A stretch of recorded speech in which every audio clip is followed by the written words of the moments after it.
शेरू जंगल का सबसे बहादुर और शक्तिशाली शेर था। पूरे जंगल में उसकी दहाड़ से जानवर कांपते थे।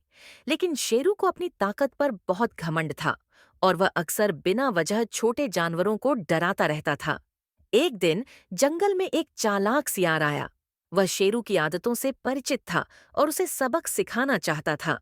सियार ने शेरू को चुनौती दी। शेरू, तुम तो जंगल के राजा हो, लेकिन क्या तुम मुझसे चालाकी में जीत सकते हो? शेरू को गुस्सा आया और उसने सियार की चुनौती स्वीकार कर ली। सियार ने कहा, अगर तुम सच में सबसे ताकतवर हो, तो चलो नदी के उस पार जाकर दिखाओ।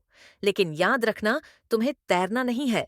शेरू थोड़ा उलझन में था, लेकिन उसने सोचा कि यह आसान काम होगा।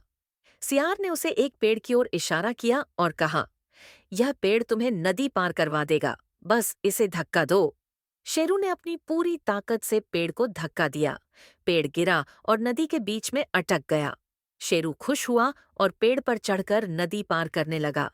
लेकिन जैसे ही शेरू नदी के बीच पहुंचा, सियार ने चालाकी से पेड़ को काट दिया और शेरू नदी में गिर पड़ा। शेरू बड़ी मुश्किल से तैरकर किनारे पहुंचा। शेरू ने तब महसूस किया कि ताकत से ही सब कुछ नहीं जीता जा सकता। कभी कभी चालाकी और धैर्य भी जरूरी होते हैं। शेरू ने सियार को धन्यवाद कहा और वादा किया कि अब वह किसी को बेवजह नहीं डराएगा।